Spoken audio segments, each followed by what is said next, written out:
Bonjour, nous essayons de présenter dans ce tutoriel l'interface générale de notre logiciel Notebook, donc qui se présente comme étant un logiciel qui permet de communiquer le TBI ou le tableau interactif avec notre ordinateur une fois le branchement fait.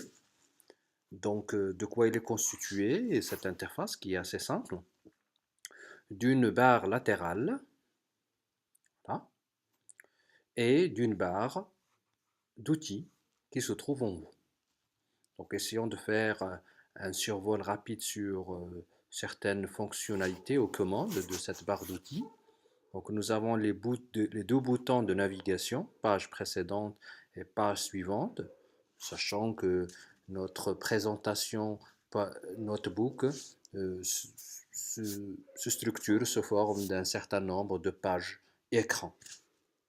Ensuite, nous avons le bouton ou la commande ajouter la page. Je peux ajouter autant de pages que je veux à la demande au moment du cours ou au moment de la conception de la présentation notebook, comme je peux revenir sur certaines pages pour les supprimer.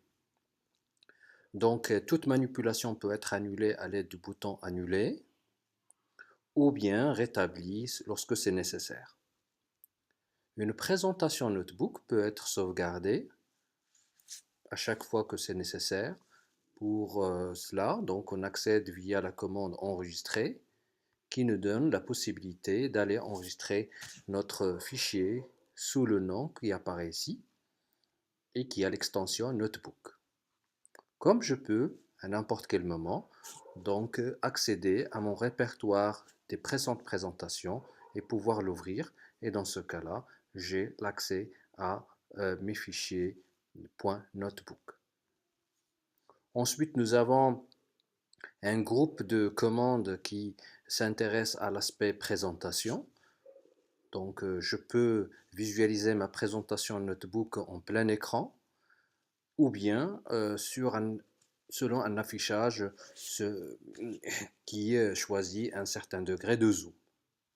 Ou bien je peux choisir un arrière-plan transparent lorsque c'est nécessaire de travailler sur l'interface d'un logiciel en arrière-plan tout en accédant aux fonctionnalités d'écriture ou d'annotation à l'aide du crayon.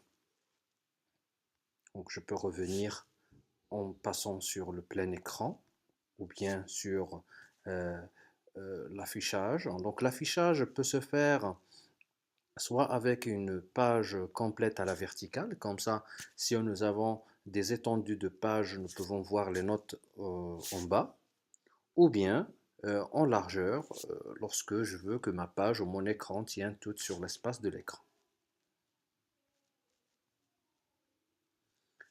Alors, sinon, donc je passe au dernier groupe qui est le plus utilisé, je dirais. Donc nous avons le mode ou le sélecteur ou bien le mode souris, si vous voulez. Donc c'est-à-dire la manipulation que si je veux utiliser mon espace interactif autant que espace tactile, donc je dois activer à chaque fois, revenir pour activer la flèche ou la souris, si vous voulez dire.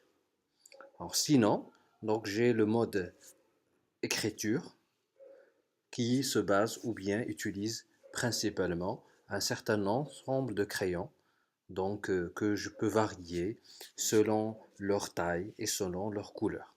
Ça me donne une large possibilité d'utiliser différentes couleurs pour différents usages par la suite. Sinon, nous avons la fonctionnalité d'effacer. Donc à chaque fois qu'il y a quelque chose que j'ai écrit, donc je vais écrire n'importe quoi, donc, et après je peux revenir pour utiliser la fonctionnalité d'effaceur, donc qui me permet soit d'effacer selon une taille assez grande, ou bien d'effacer selon une taille d'effaceur moyen, ou bien pour des petits effacements, genre que je peux utiliser l'effaceur de petite taille. Alors la barre latérale se constitue d'un certain nombre d'onglets. Donc le premier onglet permet de organiser ou de voir l'organisation de notre présentation sous forme de feuilles écran ou d'écran ou de diapo. Donc tous les termes sont du point de vue fonctionnel équivalents. Comme je peux accéder à la galerie. C'est là où je dépose mes objets qui sont réutilisables dans le cadre de différentes leçons ou de la même leçon. Voilà ce qui est nécessaire à savoir concernant l'interface de notre logiciel Notebook. Merci.